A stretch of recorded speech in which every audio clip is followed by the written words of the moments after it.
Olá, pessoal. Eu me chamo Andresa e nós somos um grupo de estudantes de enfermagem da Universidade Federal da Bahia e iremos apresentar para vocês um pouco sobre gradação e estadiamento do câncer de mama. De início, faz-se necessário falarmos um pouco sobre a anatomia da mama. Bom, a mama ela vai se localizar ventralmente aos músculos peitoral maior, serrátil inferior e oblíquo externo, e sente-se da segunda à sexta costela e do osso externo à linha axilar média. E cada mama, como vocês podem ver na imagem ao lado, será composta por glândulas mamárias cercadas de tecido conectivo. O volume da mama ele vai ser composto pela glândula mamária, por gorduras, vasos sanguíneos, nervos e linfáticos. Então, nós vamos ter o parênquima, que vai ser composto de 15 a 20 glândulas alveolares, compostas ou lobos, cada um com seu respectivo ducto lactífero, que são pequenos tubos que vão transportar o leite dos lobos ao mamilo, e vai se abrir na papila, que também pode ser chamado de mamilo. Aí o estroma mamário, ele vai ser constituído de tecido adiposo e fibroso, intimamente relacionado ao parênquima epitelial. Os ligamentos de Cooper, por exemplo, eles vão fazer parte do estroma mamário e vão permitir a fixação da mama à derme da pele sobrejacente. A drenagem linfática da mama, ela é complexa e muito importante, principalmente do ponto de vista da patologia, porque os carcinomas mamários, eles tendem a se espalhar viajando através dos vasos linfáticos, criando depósitos metásticos em partes de corpos de sangue. Então, nós temos 3 padrões de drenagem linfática na base da mama. A primeira sendo a drenagem principal ou axilar, também chamada de retropeitoral, a drenagem transpeitoral e a drenagem paraesternal. Destaca-se a importância da drenagem axilar, visto que a maior parte dos vasos linfáticos da mama são levados pelos linfonodos axilares. Bom, gente, eu sou Carol, eu vou falar um pouquinho para vocês sobre o que é o câncer de mama. É uma doença causada pela multiplicação desordenada de células anormais da mama, que formam um tumor com potencial de invadir outros órgãos. Dentro do espectro de anormalidades proliferativas, nos lobos e ductos da mama, a gente inclui hiperplasia atípica, carcinoma in situ e carcinoma invasivo, sendo que o carcinoma ductal infiltrante é o mais comum. Também é importante falar que o câncer de mama também atinge homens, só que é uma condição muito rara, né, representando apenas 1% do total de casos da doença. Mas é possível, inclusive, dentre os casos que ocorreram em 2019, dentre as mortes que ocorreram, mais de 200 foram indivíduos do sexo masculino. Pode passar.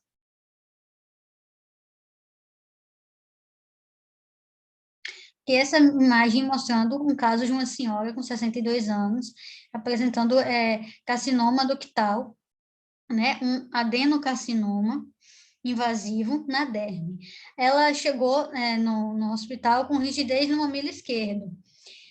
Só que a palpação, a mamografia e a ultrassonografia não revelou nenhuma anormalidade. Só que havia uma mancha aqui, mostrando aqui na setinha, na figura A, uma mácula pigmentada que media 5 milímetros de extensão.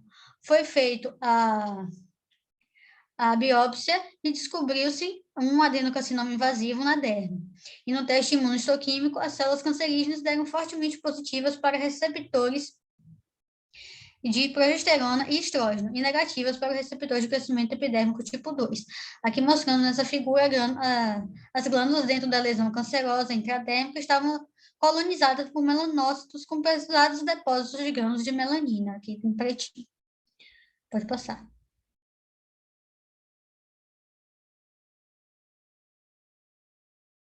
Com relação à epidemiologia, o câncer de mama é a primeira causa de morte por câncer na população feminina em todas as regiões do Brasil, exceto na região norte, onde o câncer do colo de útero é o mais predominante. A taxa de mortalidade por câncer de mama ajustada pela população mundial foi de 14,23 óbitos por 100 mil mulheres em 2019, com as maiores taxas nas regiões sudeste e sul, com 16,14 e 15,8 óbitos por 100 mil mulheres, respectivamente. A previsão para a quantidade de casos novos em 2021, de acordo com o INCA, é de mais de 60 mil casos.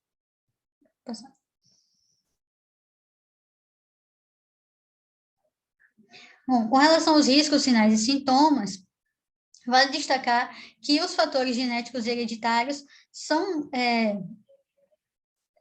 como é que diz, mais determinantes para o desenvolvimento do câncer de mama. No entanto, não basta você ter o gene, a predisposição genética para desenvolver o câncer. Alguns fatores, alguns gatilhos ambientais e com relação aos fatores da história reprodutiva da mulher também são gatilhos para o desenvolvimento dessa doença. Com relação aos fatores ambientais e comportamentais, a gente destaca obesidade, sobrepeso após a menopausa, sedentarismo, consumo de bebida alcoólica, exposição frequente a radiações ionizantes. Alguns desses também são fatores, são gatilhos, né, ambientais para o desenvolvimento de outros problemas de saúde, não necessariamente o câncer de mama. Com relação aos fatores da história reprodutiva e hormonal, não ter tido filhos, ter a primeira menstruação antes de 12 anos, parar de menstruar após os 55 anos, uso de contraceptivos hormonais e ter feito a reposição hormonal pós-menopausa, principalmente por mais de 5 anos, são fatores de risco, né? Com relação aos fatores genéticos, a história familiar de câncer de ovário ou de câncer de mama, e a alteração genética, especialmente nos genes BRCA1 e BRCA2. Com relação aos sinais e sintomas, nós temos os principais. Um nódulo ao caroço, que é o que é mais indicativo, né? Fixo e geralmente indolor, que é o que está presente em 90% dos casos, percebido pela mulher. Vale destacar que quando a mulher percebe um nódulo no seu seio, já é um sinal que ele estava ali há bastante tempo. Um nódulo, assim, com essas características de câncer, né? É sinal que ele estava ali há bastante tempo. Em mulheres com mais de 30 anos ou mais de 50 anos, que o nódulo persiste por mais de um ciclo após o ciclo menstrual. E também em mulheres acima de 30 anos ou em qualquer idade adulta em que o nódulo ele seja fixo, enrijecido e esteja crescendo de tamanho, é um indicativo de câncer. Pele da mama avermelhada, retraída ou parecida com casca de laranja, que é uma lesão da pele que não responde a tratamentos tópicos, aumento progressivo do tamanho da mama, com presença de sinais de edema, alterações no bico do peito, pequenos nódulos nas axilas ou no pescoço. Lembrando que, como a colega falou, os nódulos axilares, né, os linfonodos axilares são os mais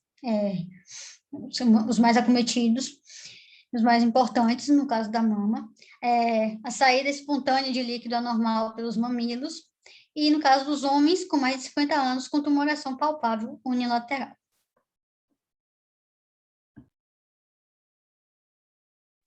Bom, sou Larissa e agora eu vou falar sobre o estadiamento do câncer de mama. Primeiramente, é bom entendermos que o estadiamento ele se refere à extensão do câncer de mama no momento diagnóstico, ou seja, quão avançado esse tumor está em um paciente. E o estágio é um fator de prognóstico para saber um possível prognóstico para aquele paciente. E aí temos a metodologia TNM. T se refere ao tamanho ou extensão da invasão, e aí eles são atribuídos a estágios patológicos, o estágio patológico T, que vai de T0 até T4, o N é a presença ou ausência de metástase para linfonodos regionais e comprometimento de linfonodos, com o estágio patológico N, que vai de N1 até N3, essa pontuação, e M, que é a presença ou ausência de metástase à distância, com o estágio patológico M, que é o M0 sem metástase, ou M1 com metástase. Pode passar.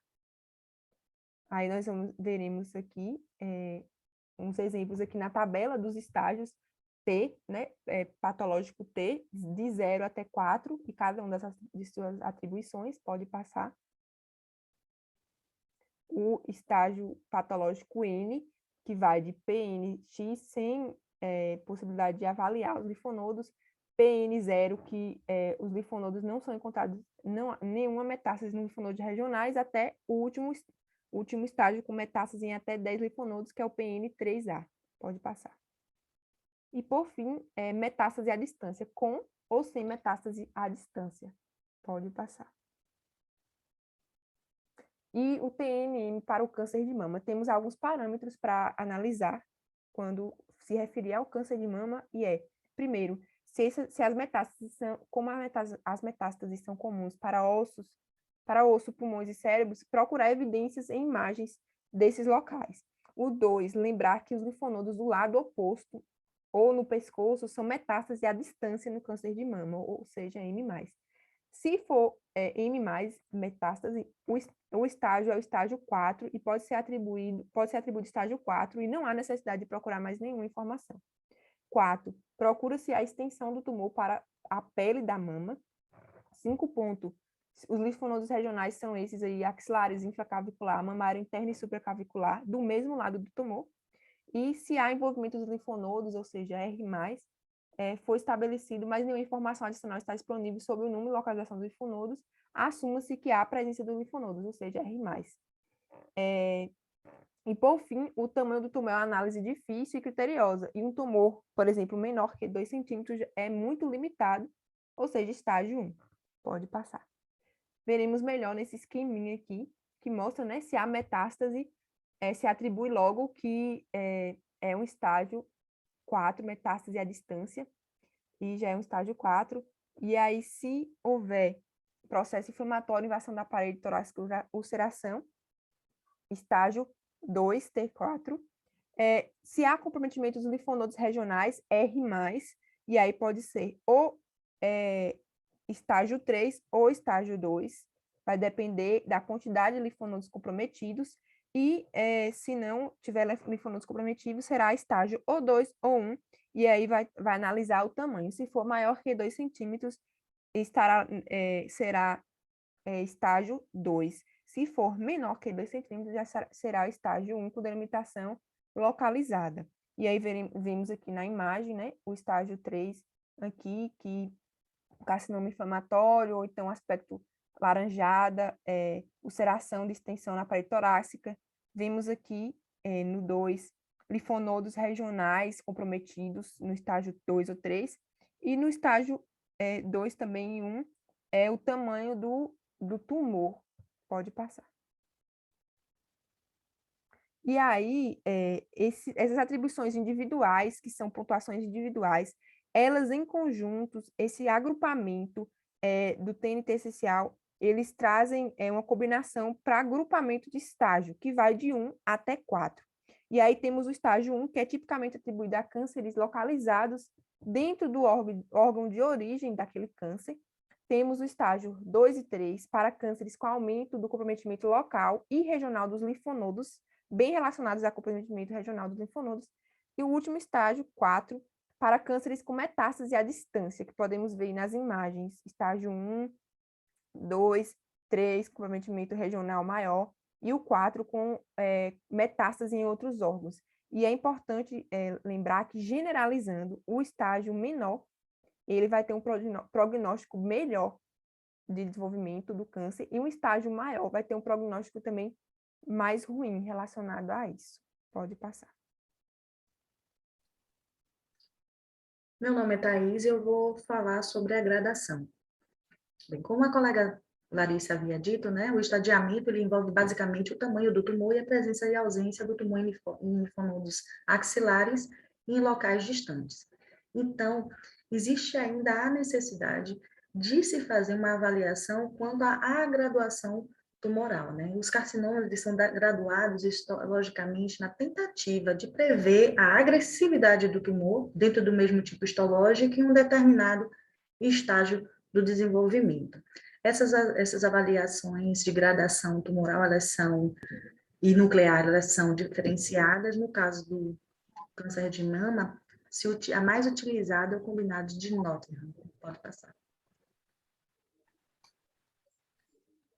Bem, a gradação, o grau histológico combinado de Nottingham, ele determina, né, o grau em que o tumor vai ser avaliado de maneira morfológica e na maneira arquitetônica dentro do tecido, né? Então, pode passar. Aqui temos uma tabela, né, com com diferentes graus, né? Grau X, o grau que não pode ser avaliado, né? Ou por conta de alguma ineficiência na amostragem, ou porque não foi encontrado nada. O grau 1, grau histológico combinado baixo, grau 2, grau histológico combinado intermediário, e o grau histológico combinado alto, o grau 3. O grau do tumor ele vai sendo determinado de acordo com, como eu já tinha dito, com a característica morfológica, formação de túbulos, biomorfismo nuclear e contagem mitótica. Pode passar. Aqui a gente vai ver como esses valores vai sendo atribuídos, né? O valor de 1 é favorável e 3 é favorável. Para cada característica, e somando-se o score final das 3 categorias, existe um score combinado. De 3 a 5 pontos vai ser designado como grau 1, um score combinado de 6 a 7 pontos é o grau 2, e um score combinado de 8 a 9 pontos é o grau 3. Pode passar. Aqui a gente está observando uma lâmina com tecido mamário saudável, né? Aqui a gente está uma glândula mamária no estágio nativo. Essa figura mostra um corte através dessa glândula. O parênquima é esparso e consiste principalmente em elementos ductais. Diversos ductos, né, sinalizados em D, são mostrados bem no centro do campo. Pode-se observar também um pequeno lume em cada um deles. Os ductos são circundados por um tecido conjuntivo frouxo, e em conjunto, os ductos e os tecidos conjuntivos circundantes constituem os lóbulos.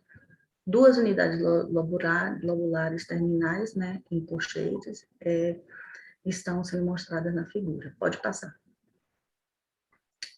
Bem, diante das características do estadiamento, das características de gradação, né, que eu vou abordar um pouquinho a seguir, pode-se ser estabelecidas teorias, né? A teoria do aspecto contínuo, ela sugere uma progressão em etapas, desde a epitelia normal, através da hiperplasia, a hiperplasia típica e CDIs, até o câncer de mama invasivo.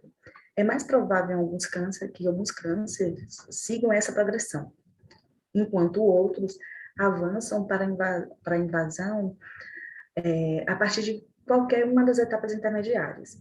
Alguns cânceres podem ser invasivos com potencial metastático, desde a primeira célula transformada, enquanto outros se replicam em cada etapa por períodos de tempos variáveis.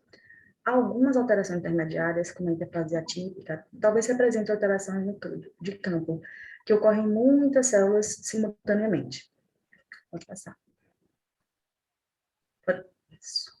Como havia dito, agora eu vou falar um pouco sobre as características mesmo de uma lâmina, né, de células em grau 1. Aqui a gente tem a figura, né, de uma neoplasia ductal atípica, limítrofe, de carcinoma ductal in situ.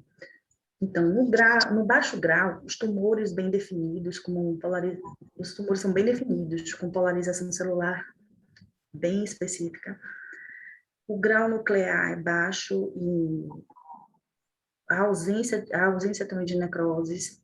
As células, habitualmente exprimem, né, os receptores de estrogênio e progesterona, são frequentemente haploides, não exprimem a proteína HR2, e a proliferação avaliada pelo KI67 pode ser de baixa percepção, né?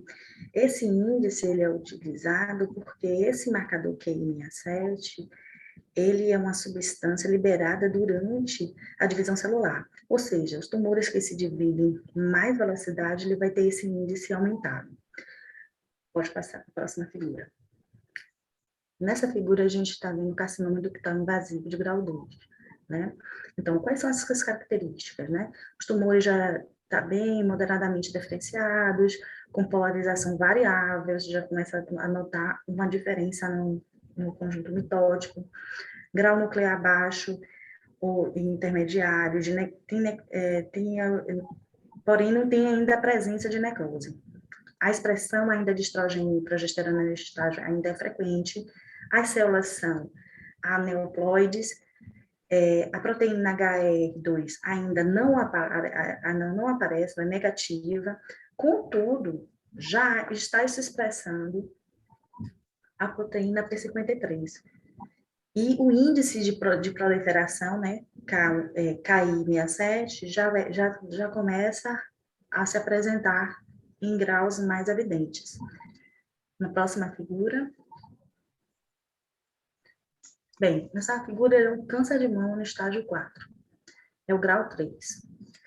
Os tumores são poucos diferenciados, com polarização alterada, alto grau nuclear e presença de necrose, a expressão dos receptores hormonais já não são presentes, as células são aneuploides, a proteína HR2, ela está presente juntamente com a P53, e o índice de proliferação é altíssimo. Então, diante disso, agora vamos ficar com a prevenção e o tratamento conduzidos pela nossa colega Michele.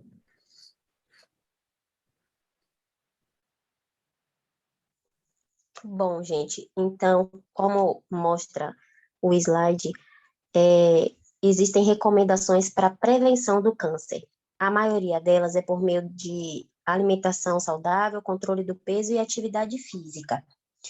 Manter o peso corporal adequado é uma das principais formas de prevenir o câncer. O peso corporal e a gordura armazenada no corpo influenciam a saúde e o bem-estar ao longo da vida. Sobrepeso, obesidade e o ganho de peso na fase adulta estão associados a diversos cânceres, inclusive o de mama, especificamente mulheres na pós-menopausa. A atividade física promove o equilíbrio do corpo como um todo. Realizar atividades físicas como parte da rotina diária, começando por aquelas que lhe deem prazer, como caminhar, andar de bicicleta, dançar e nadar, contribuirão para a proteção contra o câncer. Pode passar, por favor. Existe também um grande problema com o uso de bebidas alcoólicas. É importante destacar que há uma evidente relação dose-resposta entre o consumo de bebidas alcoólicas e o risco de câncer, ou seja, quanto maior a dose ingerida e o tempo de exposição, maior será o risco de desenvolver o câncer. Existe também o tabagismo como problema. Agora, o tabagismo passivo é pior do que o próprio tabagismo, o uso de tabaco, né? Por quê? Porque a fumaça que sai da ponta do cigarro contém até 50 vezes mais substâncias cancerígenas do que a fumaça que o fumante inala. Pode passar, por favor?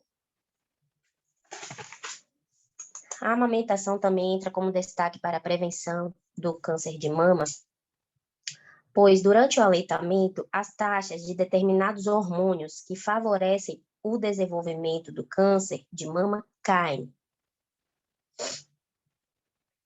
Além disso, alguns processos que ocorrem na amamentação promovem a eliminação e renovação de células que poderiam ter lesões no material genético, diminuindo assim as chances de câncer de mama na mulher. Não menos importante é falar sobre o autoexame. O câncer de mama pode ser percebido em fases iniciais, na maioria dos casos, por meio dos sinais e sintomas que foram mostrados anteriormente. Esses sinais e sintomas devem sempre ser investigados por um médico para que seja avaliado o risco de se tratar de câncer. É importante que as mulheres observem suas mamas sempre que se sentirem confortáveis para tal, sem técnica específica, valorizando a descoberta casual de pequenas alterações mamárias. Pode passar, por favor? Então, falando do tratamento, ele depende da fase, ou seja, do estadiamento em que se encontra, do tipo de tumor e das condições do paciente. Como modalidade, existem local e sistêmico, esses dois tratamentos. Quando se fala em estágio 1 e 2 da doença, A conduta habitual nas fases iniciais do câncer de mama é a cirurgia, que pode ser conservadora, retirada apenas do tumor, ou mastectomia, que é a retirada da mama parcial ou totalmente. Após a cirurgia, tratamento complementar com radioterapia pode ser indicado em algumas situações. Caso se trate do estágio 3, nessa situação, que são pacientes com tumores maior que 5 centímetros, porém ainda localizados, o tratamento sistêmico, na maioria das vezes é com quimioterapia, é a opção inicial. Após a redução do tumor promovida pela quimio, segue-se com o tratamento local. E no estágio 4, a fase em que já há metástase, é fundamental buscar o equilíbrio entre o controle da doença e o possível aumento da sobrevida, levando-se em consideração potenciais efeitos colaterais do tratamento. Pode passar? E aí temos nossas referências e um recado: cuide-se. Obrigada.